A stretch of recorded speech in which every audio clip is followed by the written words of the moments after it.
لبيك اللهم Darul Hikma tours and travels ஹஜ் உம்ரா சர்வீஸின் சார்பாக 2024 ஆண்டு உம்ராவுக்கான அழைப்புதல் இது.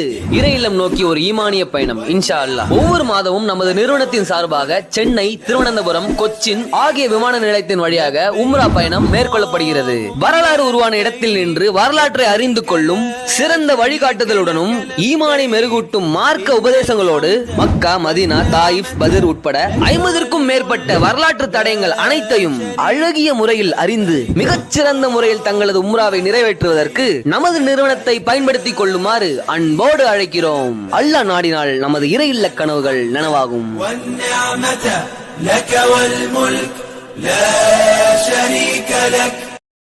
على أشرف الأنبياء والمرسلين وعلى آله وصحبه أجمعين أما بعد. பாசமான உறவுகளே, அதிகாலை தொழுகையை நிறைவு செய்ததற்கு பிறகு அல்லாஹுவினுடைய ஆலயத்தில் நாம் எல்லாம் ஒன்று கூடியிருக்கிறோம். நம்முடைய தீனுல் இஸ்லாம் மார்க்கத்தை பொறுத்தவரையில் அல்லாஹ் அஸ்ஸ வஜல், அல்லாஹ் ரப்புல் ஆலமீன் நாம் செய்யும் செயல்களினுடைய வீரியங்களை அல்லாஹ் பார்ப்பதில்லை. மாறாக அந்த செயலுக்கு பின்னால் இருக்கக்கூடிய தூய்மையான மனநிலையை அல்லாஹ் பார்க்கிறார். என்னுடைய செயல்கள் எவ்வளவு பெரியதாக இருக்கிறது, எனது செயலினுடைய மிக பிரம்மாண்டம் எவ்வளவு பிரம்மாண்டமாக இருக்கிறது, இதை அல்லாஹ் காண மாட்டான். மாறாக நமது செயலினுடைய உள தூய்மையை அல்லாஹ் பார்க்கிறார். இன்னல்லாஹ லா யன்துரு இலா சுவரிக்கும். அல்லாஹ் உங்களது தோட்டங்களை, உங்களது கவர்ச்சிகளை, வெளிப்புறத்தை அல்லாஹ் பார்க்க போவதில்லை. பல் இலா குலூபிக்கும், உங்களது உள்ளங்களை, அந்த உள்ளத்தில் உதிக்கக்கூடிய தூய்மையான எண்ணங்களை எல்லாம் பார்க்கிறார். நாளைக்கு மறுமையில் யாருக்கு அல்லாஹ் சுவனத்தை அழகுபடுத்தினான் என்பதை பற்றி அல்லாஹ் பேசும் பொழுது,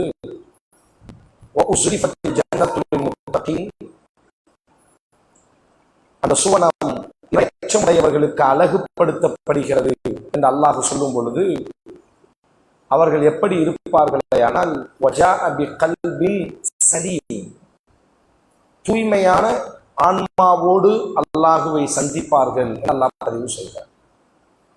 அவர்களினுடைய உள்ளம் பரிசுத்தமானதாக இருக்கும், அவர்களினுடைய உள்ளம் தூய்மையானதாக இருக்கும், ஆரோக்கியமானதாக இருக்கும் என்று அல்லாஹ் பதிவு செய்கிறார். நபி ஸல்லல்லாஹு அலைஹி வஸல்லம் அவர்கள் கூறக்கூடிய இந்த செய்தி இமாம் நஸஈ ரஹ்மத்துல்லாஹி அலைஹி அவர்கள் பதிவு செய்கிறார்கள். சபக திர்ஹமுன் மிஅத்த அல்ஃபின், 1000 திர்ஹங்களை விட ஒரு திர்ஹம் அல்லாஹ்விடத்தில் ஏற்றமானதாக முக்கியமாகிறது. 1000 திர்ஹத்தை விட ஒரே ஒரு திர்ஹம் அல்லாஹ்விடத்தில் மதிப்பு மிக்கதாக, முன்னேறியதாக மாறிவிடுகிறது. என்ன 1000 திர்ஹத்தை விட ஒரு திர்ஹம் அல்லாஹ்விடத்தில் ஏற்றமானது? ஒரு மனிதர் 1000 தங்க காசுகளை, 1000 திர்ஹத்தை அல்லாஹுவின் பாதையில் கொடுக்கிறார். இனி ஒரு மனிதனுமோ ஒரே ஒரு தங்க காசை அல்லாஹுவினுடைய பாதையில், அல்லாஹுவின் பாதையில் என்றால் என்ன? தேவைப்படக்கூடிய ஏழை எளியவர்களுக்கு. ஒரு மனிதர் 1000 தங்க காசுகளை இறைவனுக்காக செலவு செய்கிறார். இனி ஒரு மனிதனுமோ ஒரே ஒரு தங்க காசை மட்டும்தான் அல்லாஹ்வுக்காக செலவு செய்கிறார். இந்த 1000ஐ விட இந்த ஒரு தங்க காசு அல்லாஹ்விடத்தில் முந்தியதாக இருக்கிறது. இந்த 1000ஐ விட இந்த ஒரு தங்க காசு அல்லாஹ்விடத்தில் மகத்துவமிக்கதாக, மேன்மையானதாக மாறிவிடுகிறது. எவ்வாறு?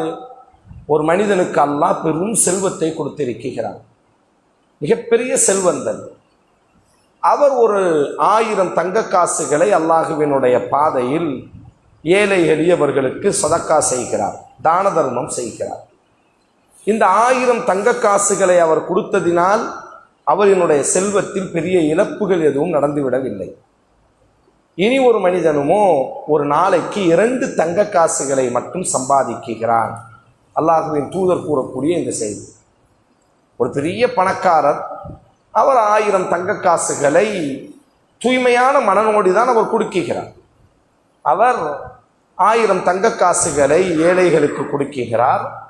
இப்படி அவர் கொடுத்ததினால் அவரினுடைய செல்வத்தில் எந்த இழப்பும் இல்லை, அவரினுடைய செல்வத்தில் எதுவும் பெரிய அளவிற்கு குறைந்து போவதும் இல்லை. அவருக்கு நீண்ட பெரும் செல்வந்தர் அவர். இனி ஒரு மனிதனுமோ ஒரு நாளைக்கு 2 தங்க காசுகளை மட்டும்தான் சம்பாதிக்கிறார், 2 திருகத்தை மட்டும் சம்பாதிக்கிறார். நடந்து வரும் பொழுது ஒரு ஏழை என்ன செய்கிறார் என்று சொன்னால், அவரிடத்தில் கையேந்துகிறார். அவரினுடைய வாழ்வுக்கான முதுகுத்தண்டே அந்த 2 தங்க காசுகள் தான், 2 திருகம் மட்டும்தான்.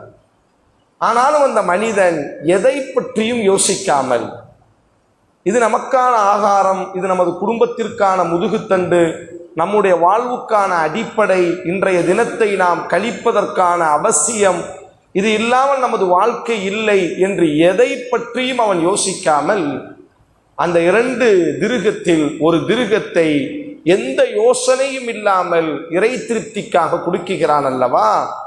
இந்த மனிதனினுடைய இந்த ஒரு தங்க காசு 1000 தங்க காசை விட, சபக்க திர்கமுன், 1000 தங்க காசை விட இந்த ஒரு தங்க காசு அல்லாஹ்விடத்தில் ஒரு திருகம் மேன்மையானது, முந்திவிட்டது என்பதாக நபி ஸல்லல்லாஹு அலைஹி வஸல்லம் அவர்கள் கூறுவார்கள்.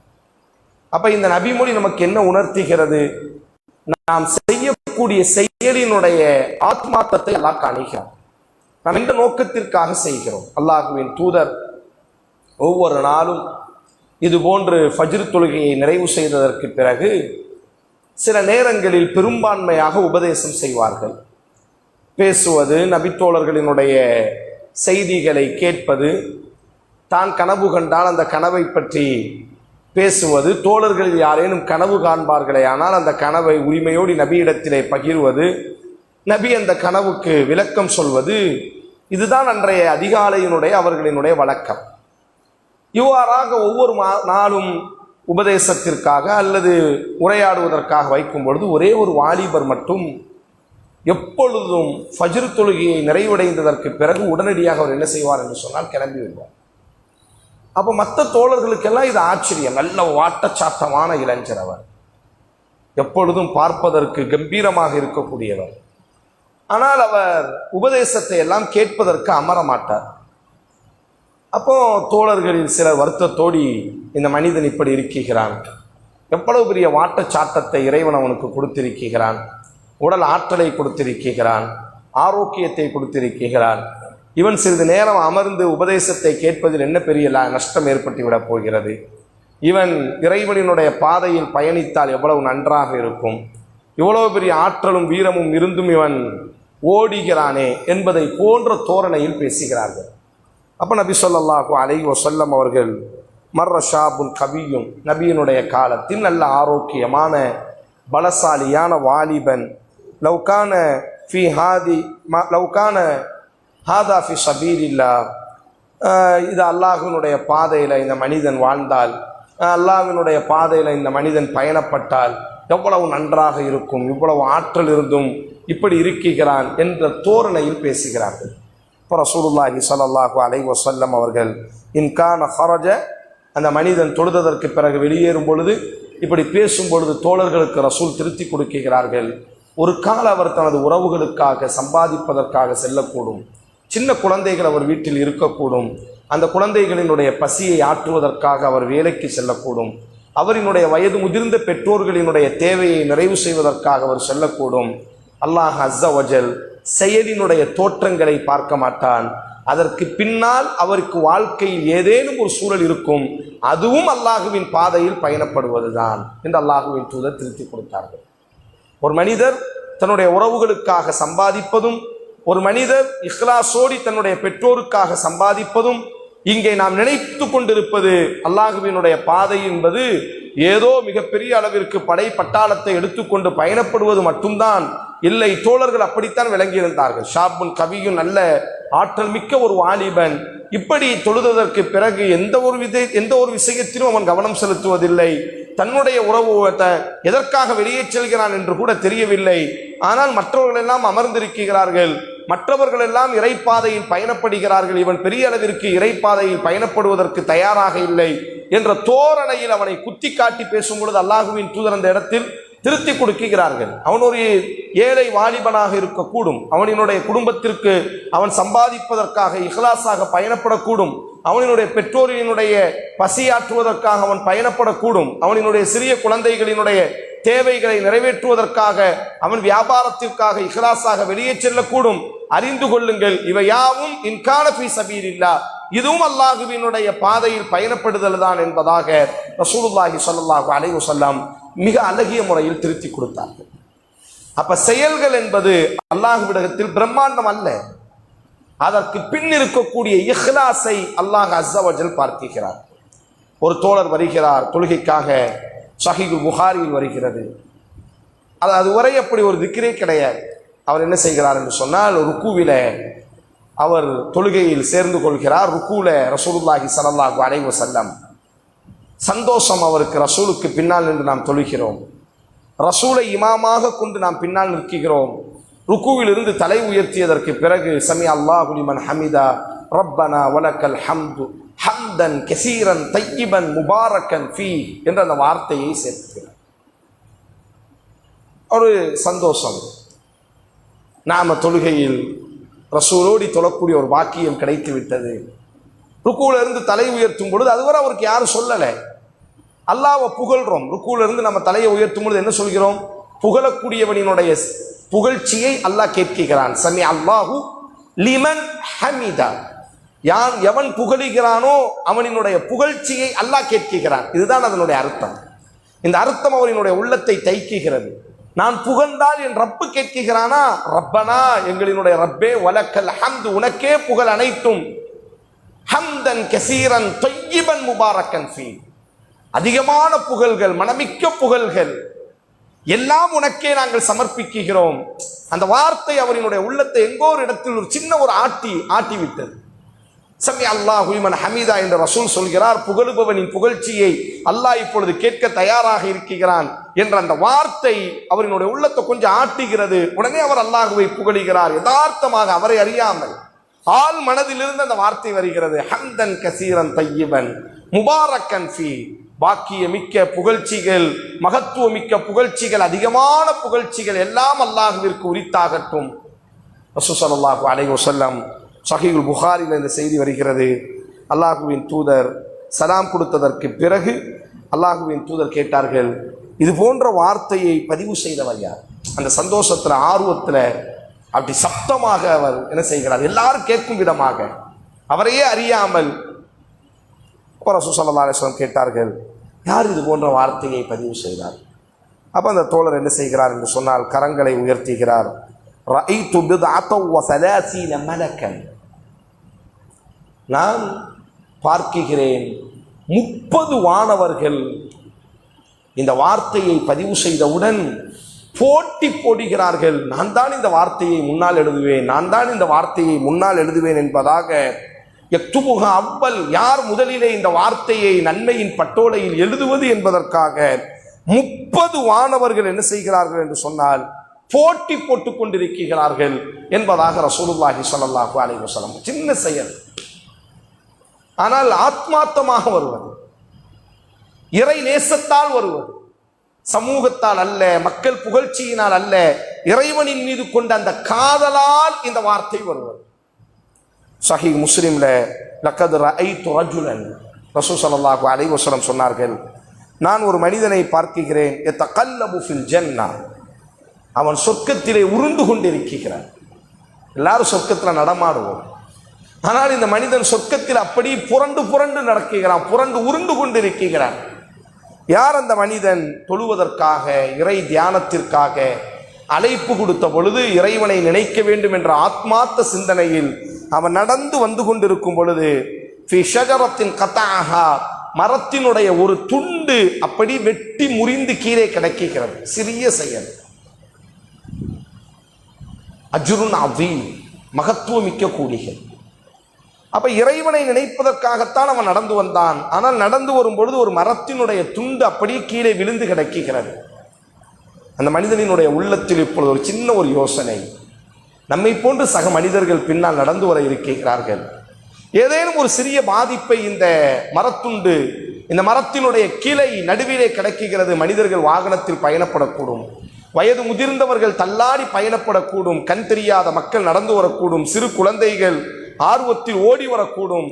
ஏதோ ஒரு சூழலில் இந்த மரத்தினுடைய துண்டு அவர்கள் காலில் பட்டு, அந்த கிளைப்பட்டு அவர்களுக்கு ஒரு பாதிப்பு ஏற்பட்டு விடுமே என்ற ஆள் மனதில் தோன்றிய அந்த சிந்தனை, அந்த மனிதன் அப்படியே அந்த இறை தியானத்தை கூட கொஞ்ச நேரம் மறந்தவனாக அந்த மரத்தினுடைய துண்டுகளை விலக்கி போடுவதிலேயே சிறிது நேரத்தை அவன் செலவு செய்தான். அல்லாஹுவின் தூதர் சொன்னார்கள், அந்த மரத்தினுடைய துண்டை அவன் அப்படி விலக்கி வைத்ததினால், புரட்டி போட்டதினால் அல்லாஹ் அவனை சுவனத்திற்குள்ளாக புரட்டி விட்டான் என்று அல்லாஹுவின் தூதர் கூறுகிறார். சின்ன செயல், மிக பிரம்மாண்டமான செயல்கள் அல்ல, ஆனால் ஆத்மார்த்தமாக யதார்த்தமாக நடக்கக்கூடிய ஒரு செயல். எதுவுமே எந்த எதிர்பார்ப்பும் இல்லாமல் அல்லாஹ் ரப்புல் ஆலமீன் ஒரு மனிதநேயத்தை தந்திருக்கிறான். அந்த மனிதநேயத்தினுடைய ஆள் மனதிலிருந்து யதார்த்தமாக செய்யக்கூடிய ஒரு சிறிய செயல், மரத்தினுடைய துண்டை ஒருவன் விலக்கி போட்டதற்காக 7 வானம் பூமியை விட விசாலமான சொர்க்கம் கிடைக்கிறது என்று சொன்னால், ரசூல் ஸல்லல்லாஹு அலைஹி வஸல்லம் சொன்னார்கள், உங்களில் ஒருவருக்கு சுவனத்தில் ஒரு சாட்டையினுடைய அளவிற்கு இடம் கிடைப்பது முழு உலகத்தையும் அல்லாஹ்விடத்தில் பகரமாக கொடுத்தாலும் கிடைக்காது. ஆனால் அல்லாஹ் அஸ்ஸ வஜல் ஒரே ஒரு மரத்தினுடைய கிளை பாதிப்பை ஏற்படுத்தக்கூடிய ஒரு சின்ன துண்டை விலக்கி வைத்ததற்காக அல்லாஹ் சுவனத்தை கொடுக்கிறான் என்று சொன்னால், அல்லாஹ் செயல்களின் பிரம்மாண்டத்தை பார்க்க மாட்டான், மாறாக அந்த செயலினுடைய ஆத்மார்த்தத்தை அல்லாஹ் காணுகிறான். ஆதலால் அன்பு உறவுகளே, சின்ன சின்ன செயல்கள் என்பதாக நாங்கள் பலகீனம் அடைய வேண்டாம். தூய்மையான இஹ்லாஸோடு சின்ன செயல்களாக இருக்கட்டும், தூய்மையான மனதோடு நாங்கள் செய்யும் பொழுது அல்லாஹ்விடத்தில் அது மகத்துவமிக்கதாக உயர்ந்ததாக இருக்கிறது. எந்த ஒரு சின்ன செயலையும் கூட நாங்கள் என்ன செய்துவிடக் கூடாது என்று சொன்னால் விட்டுவிடக்கூடாது. பிரம்மாண்டமாக இஸ்லாத்தை பற்றி யோசிப்பதற்கு மாற்றமாக மிக சின்ன சின்ன மனிதநேய உதவிகள், சின்ன சின்ன அமல்கள், ஹம்தன் கசீரன் தொய்யிபன் முபாரக்கன் ஃபீ, இந்த வார்த்தைக்கெல்லாம் எவ்வளவு பெரிய மகத்துவம். ஒரு சின்ன யதார்த்தமாக அவரினுடைய ஆள் மனதில் இருந்து அல்லாஹுவின் நேசத்தால் வந்த அந்த வார்த்தை வானவர்கள் போட்டி போடக்கூடிய அளவிற்கு அந்த வார்த்தையினுடைய கனம் மிக உயர்ந்ததாக இருக்கிறது என்று சொன்னால், நாமும் அப்படித்தான் சிறிய செயல்களாக இருந்தாலும் மன தூய்மையோடு யதார்த்த மனமுடையவர்களாக அந்த செயல்களை நாம் செய்யும் பொழுது இன்ஷா அல்லாஹ் அல்லாஹ்விடத்தில் மகா பெரிய கூலியை அல்லாஹ் நமக்கு தருவதற்கு போதுமானவனாக இருக்கிறார். அல்லாஹ் அஸ்ஸ வஜல் எல்லா நேரத்திலும் சிறிய செயலாக இருந்தாலும் பெரிய செயல்களாக இருந்தாலும் யதார்த்த மனநிலையோடு இஹ்லாஸோடு மன தூய்மையோடு செயலாற்றக்கூடிய நல்ல சிந்தனையை அல்லாஹ் நமக்கு நசீபாக்கட்டும். வாஹிர் தாவானா அல்ஹம்துலில்லாஹி ரப்பில் ஆலமீன். சுப்ஹானக்கல்லாஹும்ம பிஹம்திக.